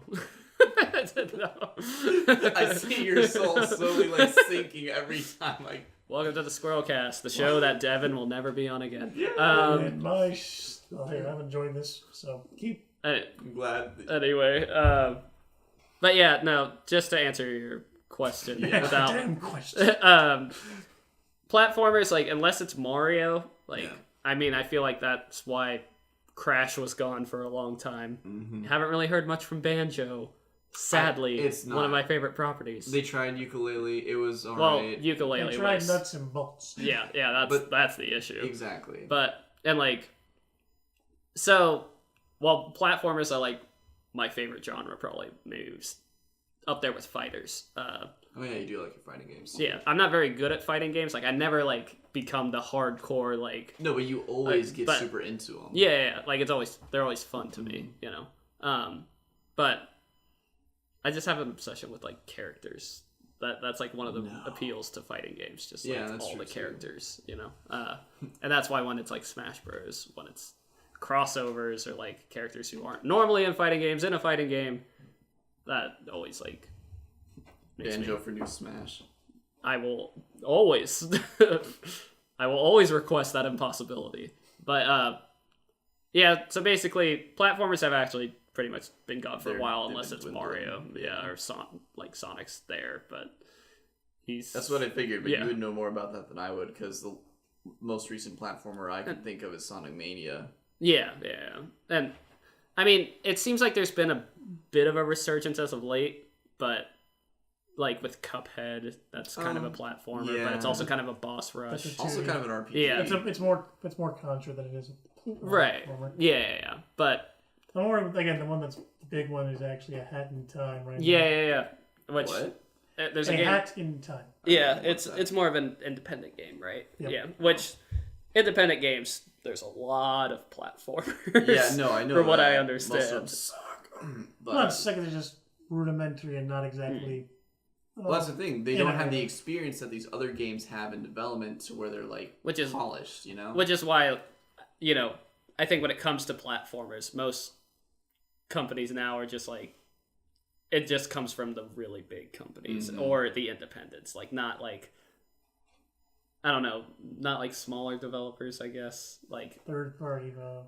Yeah. Like, I'd say we're still mostly in like the first person shooter still being the primary. If they ran out of Call of Duty time zones to go in and they went back to World War One, like stuff. I know like they're mixing it up more now, but no, we've kind of passed that era because we've just kind of ventured into what we call like the team-based X. Like it doesn't have to be shooter, but it can be like team-based MOBA, team-based sports, team-based. Everything has moved on to a place where it can be basically thrown up on multiplayer and then used to be either competitive or just have a large community based online. Yeah, and you can't really do that with a platformer. No. Yeah, that's one thing. Platformers don't really have a multiplayer aspect, and multiplayer is pretty much king right now. Yeah. Did we have anything else we wanted to talk about with this topic? No. I think while the Wii U was a misstep for Nintendo, they did have the Wii before it. And I think the Switch is that new creative thing that I think enough people will jump on. I think that these holidays will do really well for them, considering Mario Odyssey is already the fastest Super Mario game selling-wise. It's already the fastest, and it came out a week ago. So... Yeah, I see that. I'm also like... There's more of a market now. Like, as games continue on, the market only expands, it seems. But and then, again, it's like, now it's no longer just, a bunch of parents buying it for their kids. It's a bunch of kids buying it for the parents buying it for their kids, a bunch of parents buying it for themselves. Yeah. And remember, you got the... when you talk about older audiences too, who grew up on the classic Mario, seeing how it's evolved, a lot of them who like how it's evolved over the years are pushing it on their kids that they probably have now too. Yeah. So I think you're absolutely right that these holidays where, families typically give gifts and a lot of them are ones that they can all play, and Mario's very much a family-friendly game, I think it's going to do very well for them. Yeah, I think Nintendo's going to kill it this holiday. It doesn't have a console that's competing against it besides like the Xbox One X, which I'm not. Again, I'm an Xbox fanboy, and I still am kind of sad about the Xbox One X. What the Scorpio was or whatever. Yeah, that's a whole other can of worms. I'm not going to talk about that. I would not care for the Scorpio even if it gave me you don't care about everything and gave me the world. You don't even care about the Xbox One, though. Again, it's mostly because I still think the Xbox... It lost me when it basically started out being an asshole and then tried to backpedal nuts based on the whole DRM thing. And Yeah. I have no clue what you're talking when about. it came It out, was years ago. well, maybe it's not that before, but yeah, when it first came out, Xbox One's whole thing was, oh, for your convenience, everything's going to be online. Yeah.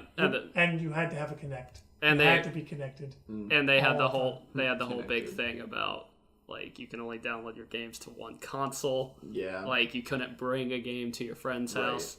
And yeah, that was a Stupid. yeah, it was a I dumb no, move I- by An oversight. Xbox. And I do think that affected the initial sales and probably companies wanting to do work with Xbox. I just think originally. they predicted that no one would want to do that anymore, where they go over to their friend's house and do that. Which, again, it might have been an oversight. I think they it might just have wanted to be greedy.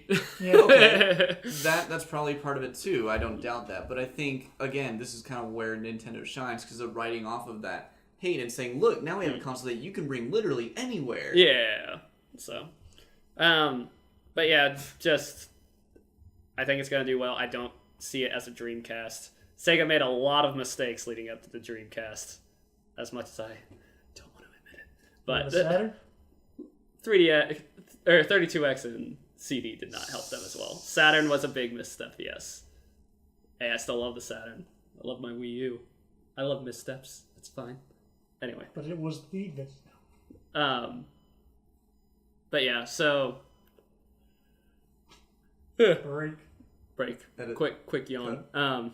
Yawn break. No. Keeping that in. Anyway, We're back. so and we're back from our yawn break. Way over yonder. I'll give you that one. That one made me laugh. But yeah, just I think Nintendo knows that they can do these weird things and still make it out okay because people love their properties. They're gonna Just feed look into at the NES Classic and the SNES Classic and basically show, hey, we can do low supply, but people will still buy it up, you know? Again, that's the thing. And which they are going to reprint them, but because it's a ROM thing, and they are basically this point the king of emulation. yeah. But to finish off, yeah. Yeah. As long as they don't mess it up. Which they Too very well bad. could. Yeah, I don't think We also got to see how their online service is going to be. We still don't have the full. that was the last thing I wanted to bring up. Okay. Like, That's a big one. because it could also kind of not cancel out, but kind of affect the last topics we came up with. Mm. If the online service includes three things, I think they'll be set. If it includes, a better chat function for games. Which, as far as I know, it's through the phone. We've heard about this, right? Where it's you put your mic into your phone and you use an app. Not the best, but That's what I'm saying. Like after a year or so, that eventually if the online service leads to better in-chat games or chat in games. 2, if it leads to sorry. no, you're good. Yeah, just I was watching the whole time, like, when's he gonna do it? When's he gonna do it? 2, if it leads to like almost a Netflix style virtual console. Yeah, I mean that with Nintendo's backlog, that would be huge. And that's what a lot of people have been hoping for. Just knowing Nintendo, they're gonna do some Something stupid. weird. yeah, they're gonna have some sort of stipulation on it. I think I mentioned it in the E3 Take one, like one puppy, give it to your siblings. Tell them the secret code. Tell them to send it to the Nintendo company headquarters. yeah, And we'll give you this random game we picked from a box. yeah. Like honestly, that's about right. But what was the third thing you said? The online, You got through the Netflix chat, style you got thing. through The virtual console, and I say, what was the third? Oh yeah, like better. Again, talk about multiplayer. Better, making sure like that they're lobbies and everything. Yeah, making sure that stuff easily works. get with your friends. You Yeah. know, not just like, hey, I hope I see you in there. Hey man, You know? ergonomics in video games is a huge topic though, because like not only the ergonomics of the controller and the design itself, but the online Space. display and space. Because different people like to play different ways, and especially when you're trying to organize a party together, organization is subjective to each person. So there's no like one objectively right way to address organizing a party and getting it together. Me personally, I think the best system that I ever played, which I haven't played a lot, but that had the best party organization was back in the Halo 3 days, where putting a party together was simple. That's one thing I will say about Xbox is they've always been good about their online. I mean, even nowadays, it's not too bad. I'd say the 360 still was the best. Was the best implementation. Yeah, I don't know. I haven't given the PS4, and I really didn't have a PS3 in its heyday. It's basically the same, for the most part. It's just a lot more. Did they have like party chat on PS3? I had a friend Luke who we were playing Little Big Planet at his house one night, and it was Little Big Planet 3 or whatever. I guess 3, the PlayStation 3. There was a 3, right?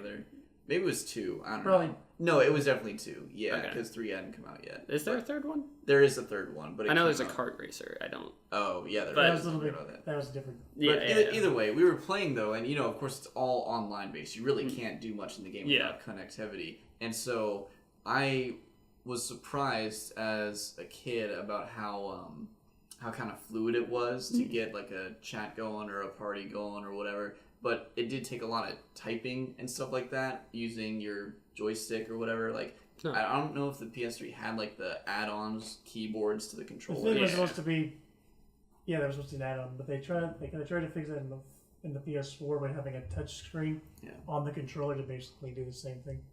Okay, hold on one second. I just want to see how much time is left on the camera. So just had to check one thing on the camera. So we're back. You were talking about Little Big Planet, and you were talking about the typing thing. I just said that it was, it seemed like a little bit of a hassle after a while. At first it seemed like fluid how you would put together, like get into the, like let the system know you wanted to chat, right? You would select something and it would go to, drop down what did you want to do, and you wanted to chat, boom. But the actual chatting itself was a little tedious because of course you had to type everything out. But I'm sure they had mics on. And they did, but like the voice recognition wasn't what it is today, and that's what I was getting at. Is nowadays when you're talking about chat experience, I know you mentioned the cell phone thing. I agree. I don't think that's gonna work out well. I might be surprised, but the point is that I know that Nintendo has never impressed me with their voice chat. But it's still incredible how just because technology is more advanced these days, especially when it comes to video games, text or speech to text is kind of like a given or a simplistic thing in video games now, especially the ones where you communicate. You talking about like that Tom Clancy game or whatever? Yeah, exactly. Do you remember what that's called? Like End War or something like that? Something like that. Yeah, I don't remember it. Michael was big into that game. Yeah, but he likes a lot of the Tom Clancy games, actually. I guess, yeah. Now I think about it. But anyway, let's go ahead and do your topic. Right. Well, I was actually going to talk about Odyssey 2, and then before I came over here, Darren's like, "Oh, well, Taylor took that one, so think of something else." I'm like, "All right, I'll have something." And then I'm like, "Well, the only thing I really have to talk about, because I'm not nearly as big as a gamer as these two, but I haven't really been keeping up. Yeah, but at least you have like a lot of games. Taylor, I don't know what you have in your repertoire, but I peruse. But I'm more of like, I've just stuck to, I'm very set in my ways when it comes to how I play games, and I've been, like I said, OG Game Boy. I did Game Boy SP, GameCube, Xbox 360, and now I'm an Xbox One guy. Yeah. And that's all I've had. And of course the 3DS. But the point is that what I was going to bring up, because I do like the 3DS, and I do like Pokemon, was, of course, I got to talk about the new Pokemon games, just kind of my topics on. You talking about Sun and Moon 2? Yeah. Or Ultra? Ultra, whatever. Yeah. It doesn't matter. But I just wanted to talk about, like, kind of the progress of Pokemon and how it's going in general. Yeah, that's my topic. So I guess I just wanted to ask, before I get into my opinions, what you two thought about Pokemon, or even if you're not that attached to it, where you think it's going. Okay, so better you go first because I have a lot. Yeah, so I'm gonna go ahead and say right off the bat, when it comes to Pokemon, I don't even, like, I mainly watched my brother play Pokemon, and that was mainly Red and Blue and Yellow. And then he played Silver, and, you know, I don't think he really wanted me touching his Pokemon, and I didn't really go through, and I don't know if I ever actually went through and beat Red. I might have beat it on my own once, but... With a Game Shark? No. I wasn't big on Game Shark. I guess... Even though I brought up the Mega Man Legends story earlier. But my biggest thing with Pokemon was probably Pokemon Snap. And then also watching the cartoon, or the anime. Mm-hmm. And then the card game. Like, which I just bought the cards. I never played the game. So, with Pokemon, I don't have too much experience, and I'll probably be called a Gen 1er. But... Well, that's technically what you are. You didn't play anything besides Gen 1. Yeah, but... yeah. Either way. I mean, I don't hate the new Pokemon. Like, honestly, I was pretty interested in the first Sun and Moon. Which maybe is because there was Gen 1 Pokemon that were changed. I don't know. But, I've looked at... I used to, like, you know, especially at that time of your life where it became uncool for Pokemon, I remember being like, you know. But then... I look at them and I look at some of the Ruby and Sapphire Pokemon, and they're like, oh, you know, those are pretty cool. Like Groudon, Kyogre, is it Rayquaza or Rayquaza? Yeah, that was always a debate as a kid. Like I was like Rayquaza because it's like Aqua, but in the I know in the show it's Rayquaza. Well, right? I was gonna say in the movie Destiny Deoxys, I think they call it Rayquaza, but Ninja Gaiden. Hi. Same sort of thing. Ninja Gaiden. But yeah, either way, it doesn't matter. The point is that I absolutely agree that like a lot of the earlier Pokemon I think had really cool designs, but you can tell. Well, I'm not saying they don't have cool designs now. Like I still think there are cool Pokemon. I'm not as familiar with them. There came a point where Pokemon itself was just kind of not the thing that was in at the time. That's not because of the games themselves. That is because of where we were in school. It was more because it was it was a huge fad. The fad eventually reached its zenith of right, and then everyone was like, Yu-Gi-Oh. Well, actually, I think it dropped off, and then Yu-Gi-Oh came up. Like it's built popularity at the same time Pokemon was kind of losing steam. I'd say Pokemon. Sometime between the first movie and 2000 is when Pokemon started dropping off. Gold and Silver were great. I know they're considered some of the best in the series. But I think interest-wise from kids, because kids, you know, get karate chop. Kids get, kids get, you know, they don't stay focused on the same thing. I think that's what I was saying. Is like around the time you had like droids going on, you had Dragon Ball Z, you had any other kind of like show or games. Do you mean Zoids? No, Did I say? You said droids, and I'm just curious as to what that is. No, I meant Zoids. Okay. I definitely meant Zoids. I meant to say that, and I said something different. No, he said droids. I heard Zoids. Or like Gundam or something. You know, there were other things for kids to get into. Card games, especially, like you said, Yu-Gi-Oh was huge and stuff. But yeah, I agree. I'm just saying. Bakugan. Oh god! I don't know. I actually was a Beyblade guy. Like, I remember that was huge. There were not a lot of Beyblade guys. I'm sorry. No, and there's. Understood. I was like, the show makes it seem like it's a lot more fun. That's why I got. But that's how let's be honest. That's how a lot of those shows are. Yeah. Because you can look at Yu-Gi-Oh and be like, that looks a lot more fun than Exodia. You're dead. Well, that's not. That is not how most of the games go. Oh no, you want to see an official Yu-Gi-Oh tournament? It's more like. Yeah, no, I don't care for that. That's not fun. Okay, one turn kill, you're dead. There. But no, I mean, I'm just saying with Beyblade at least, I got into it because it's just a guilty pleasure of mine. Again, it's something I picked up from Blockbuster. Was a Beyblade VHS, and I'm like, nice. What is this? It's colorful. It's got characters. It's cool. And he has blue hair. Yeah, still the right complexion, so he passes. So anyway, apparently, we've established how much of an idiot I am and a sucker for these games. You played Dream Mix TV World Fighters with me, right? Was that the one with all the Japanese? And the Beyblade kids in it. Oh, I forgot it had the Beyblade kids in it. He's in a game where he fights against Bomberman, Optimus Prime, Solid Snake, Simon Belmont. Japanese people. Master Higgins from... what even is that? Man. Adventure Island? Adventure Island, yeah, the name escaped me. Yeah. Master Higgins. Twinbee? I've never heard that one. Yeah. But anyway, we got way off topic here. You said your opinion on Pokemon, I guess, was... I am fine with Pokemon. I'm happy it's continuing. I'm glad that many kids are interested in it. I'm the typical person that just kind of fell off, but... I learned about Pokemon kind of through Smash Bros. Really? Greninja, Lucario, and I watch the directs, so I see it through them, and I'm always like, oh yeah, it seems interesting, but I just... Basically, you learn the starters.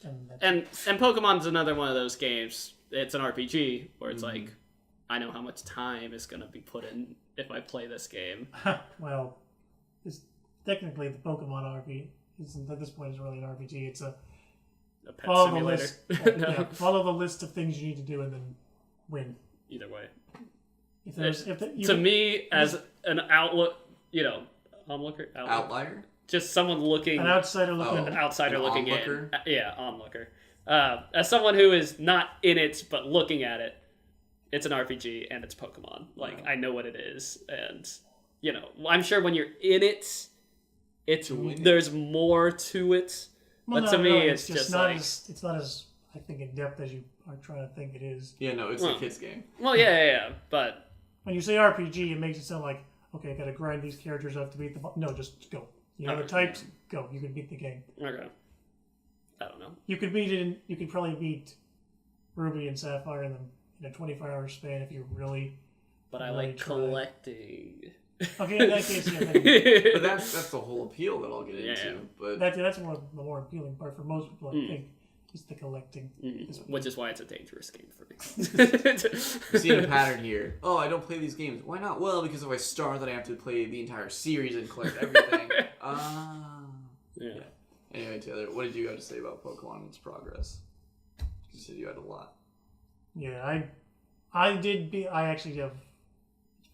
You've beaten most of them. Not most of them. I basically stopped playing after Ruby and... No, after Diamond and Pearl. So that was the ones I was like... But you've picked up Black and White. I picked them up because I needed them for trading. Right, okay. You gotta trade from generation to generation. And that's another huge thing that really makes me not want to get into it. Because I'm like, if I want to get all of them... Oh no! I have to get all of these games. I know it's not getting all of them. It's just getting that one Pokemon, to do this one move, but only in this game. That's right. But can't you trade up from But that's what I'm saying. That's the point. That is the point. It's not to finish the Pokédex. It's some Pokemon in certain games only learn certain moves. Yep. Oh, gotcha. And to get that Pokemon into your new game, you have to basically chain it up through the games. That's the only reason I would need to collect all the games. Now, back on Sun and Moon. My experience with just playing Sun and Moon was, nostalgia, but then again, it got to a point where it's like,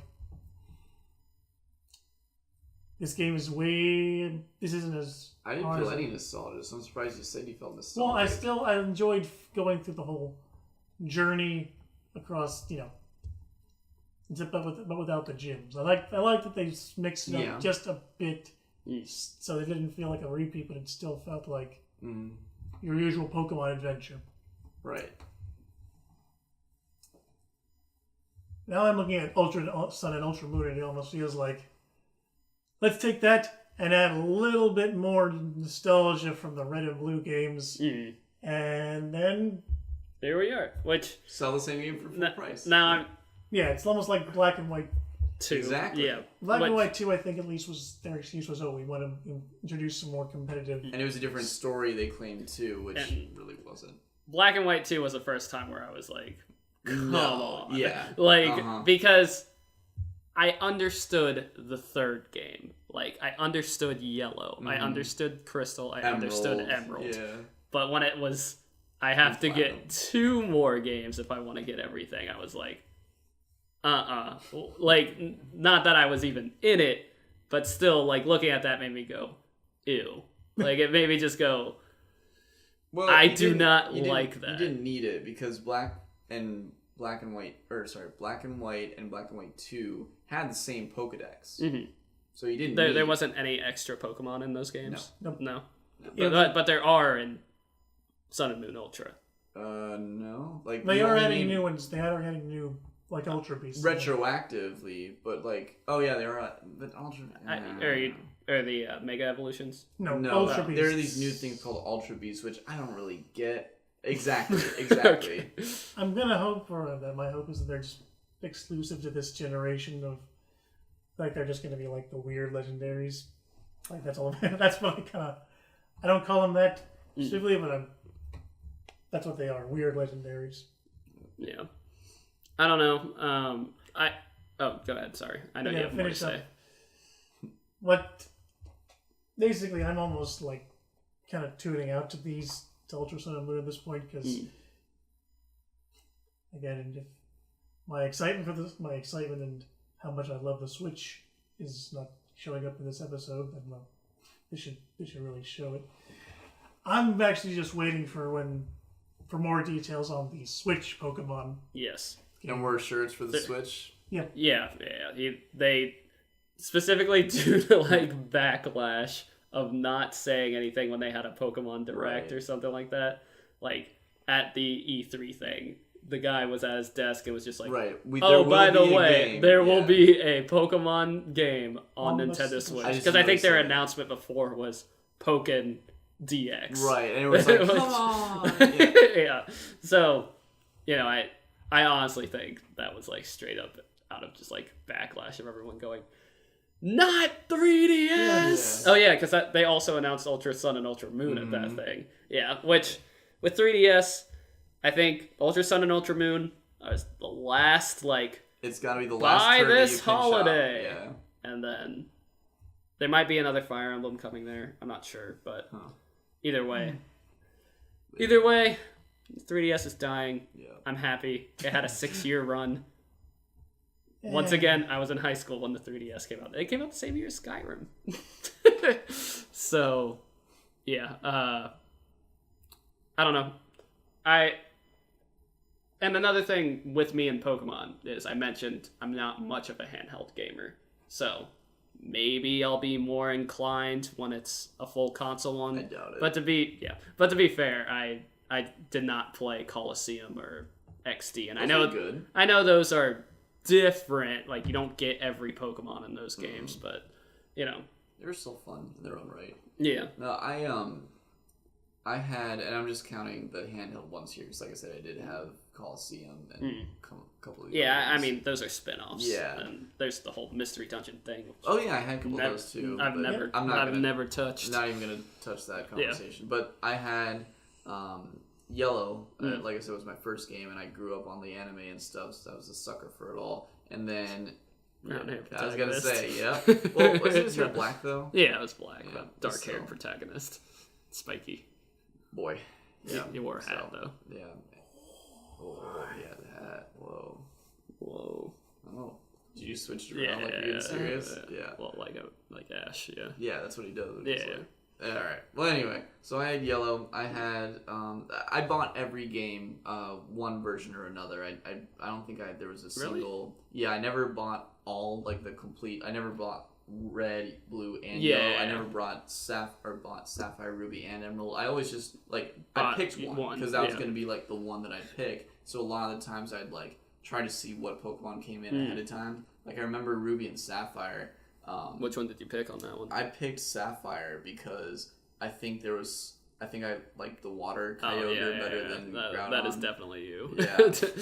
I mean, yeah. What did you pick? Gold and Silver? For Gold and Silver, I actually never got Gold and Silver, so I missed the generation. Yeah, I bought Silver on the Virtual Console for 3DS recently. Oh, right. And I bought Silver because Lugia and, the first movie, or The Power of One, or whatever. 2000. Or 2000, yeah.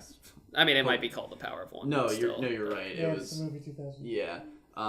Their slogan for that movie, though, was The Power of One. Gotcha. So that's why I thought of it. But anyway, yeah, Lugia, I saw that movie when it first came out, and it had like a cool little coin in the VHS when you got it. Oh, okay. And then on top of that, I remember for my birthday, the year that movie came out and stuff, I got a Lugia plastic toy that like opened its mouth and roared or whatever when you press one of the blue things on its back. Oh, and like blue's my favorite color and stuff too. So like all the right ingredients were there for make me wanting to get silver, but I actually never knew that Gold and Silver and Crystal were games that came out until years later. Because I don't know. I guess I just was growing up and focusing on other things at the time. Yeah, which is strange because all I remember from my childhood is video games. So anyway, but the point is that I typically pick just one, and then I stopped getting into Pokemon games. And the first time I ever felt like I'm okay if I miss this title was after Ruby, Sapphire, or not, was Diamond after and Pearl. Diamond, Pearl, and Platinum when Black and White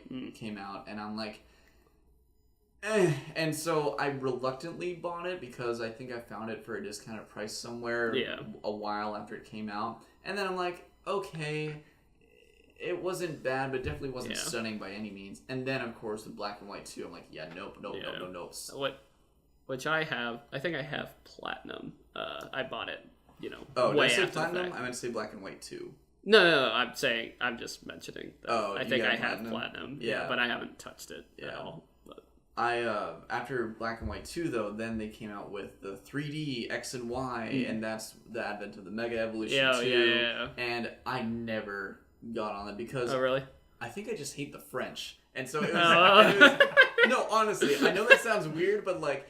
We do not hate French on this podcast, just Devin. We do not. I'm halfway. We do? Yes. So you hate like the French aesthetic? Is what you mean. I didn't. He does not hate the French as a people. Maybe he does, but don't mention it here. Okay. Damn French. Anyway, and how you know the French are fine people. The French stink. Anyway, much better than other. Whatever.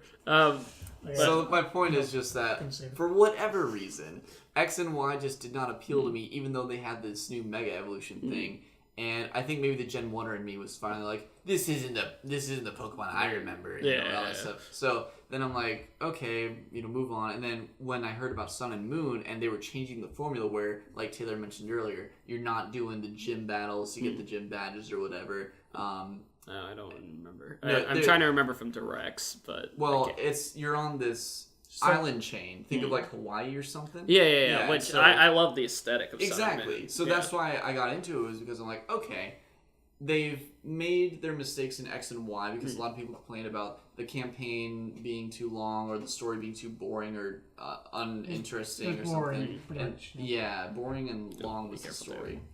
And then on top of that, I didn't like the different Pokemon designs they had. I mean, for which? For X and Y. Oh, okay. Which I know that's weird to say considering I got Black and White, which literally has a Pokemon named Trubbish, which is literal garbage Pokemon. Right. But, again, I was reluctant to get Black and White as well. But the point is that when Sun and Moon was announced, I thought, maybe they're trying this will be a whole new Pokemon experience for me, like the one I had when I first got Yellow.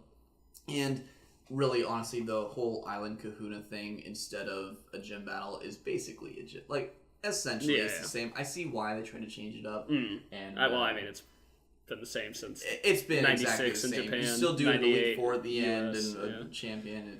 I don't know. So I'm just like, like the core is the same. I know it changes. I don't want to be. I don't know what I was expecting. Honestly, the same thing that I still felt that the trials felt like it actually felt like. Well, how to explain it? Little mini, I don't want to say episodes, but little side missions that actually made it feel like you were doing stuff before you jumped into your gym battle, besides just walking through a line of trainers until the big trainer at the end.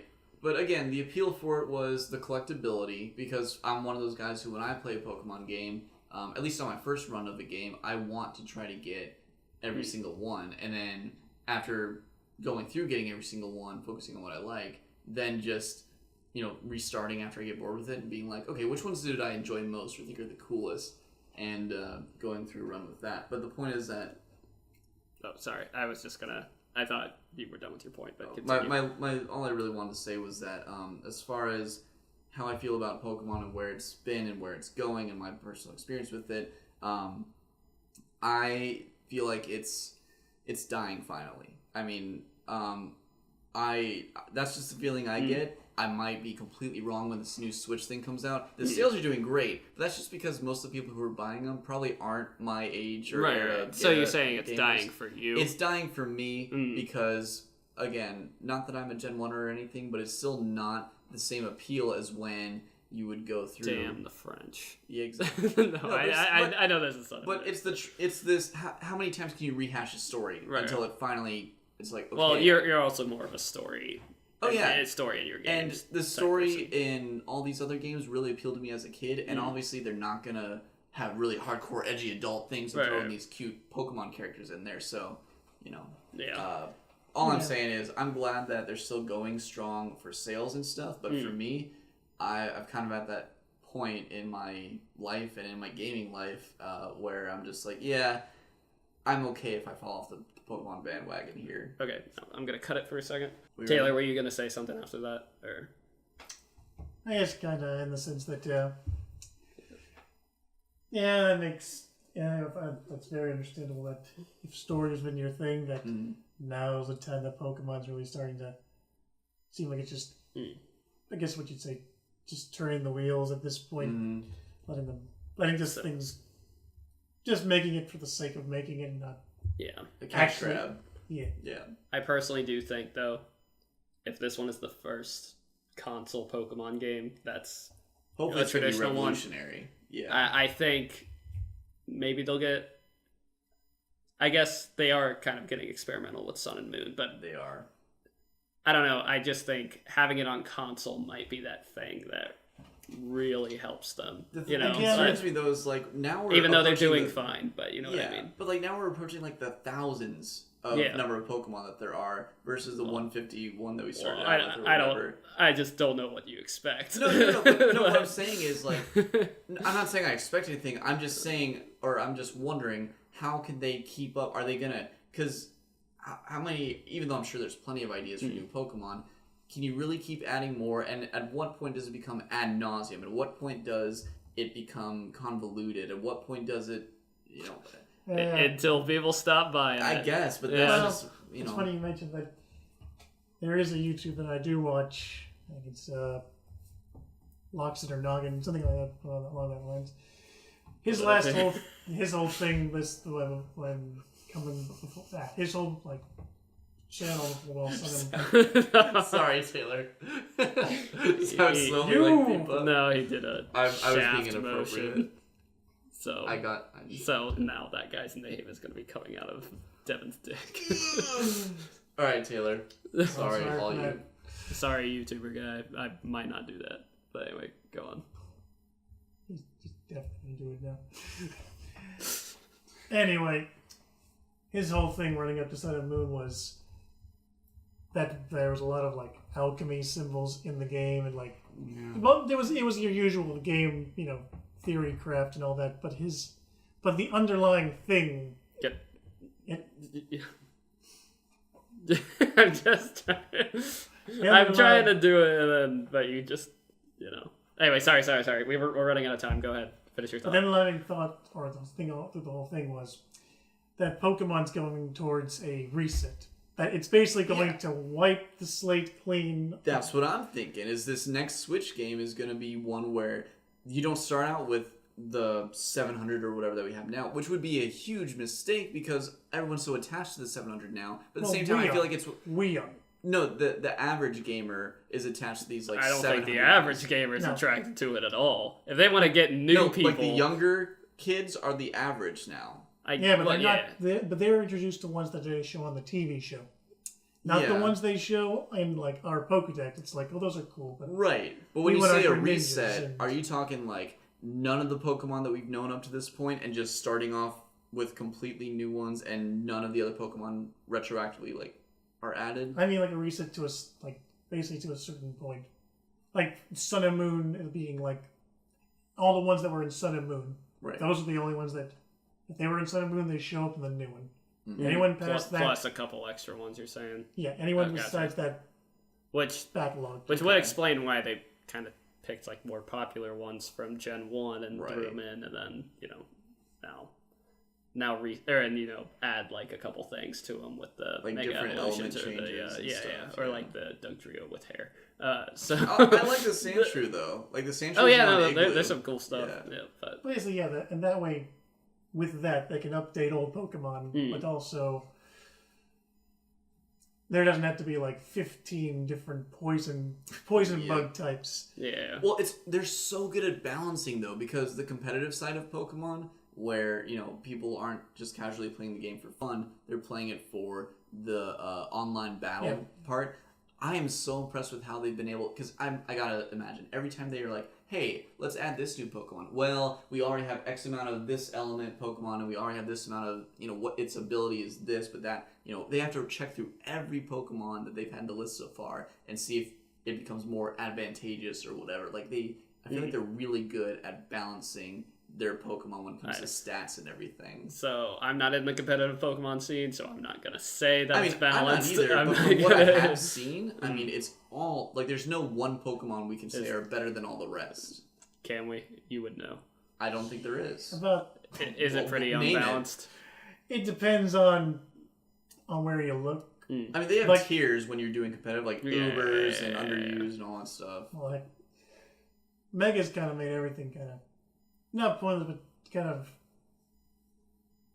made it things like if you don't have you have a Mega Pokemon, it's gonna be better than like half the other team. Not necessarily, because I can have a non-Mega Pokemon who's just the right weakness that the Mega has and take it out in one hit. That's what I'm saying. Even the Megas have their checks and balances, because just as much as there's like, say their attack and special attack go way up, their defense and special defense go way down when they Mega Evolve. So it's like a trade-off.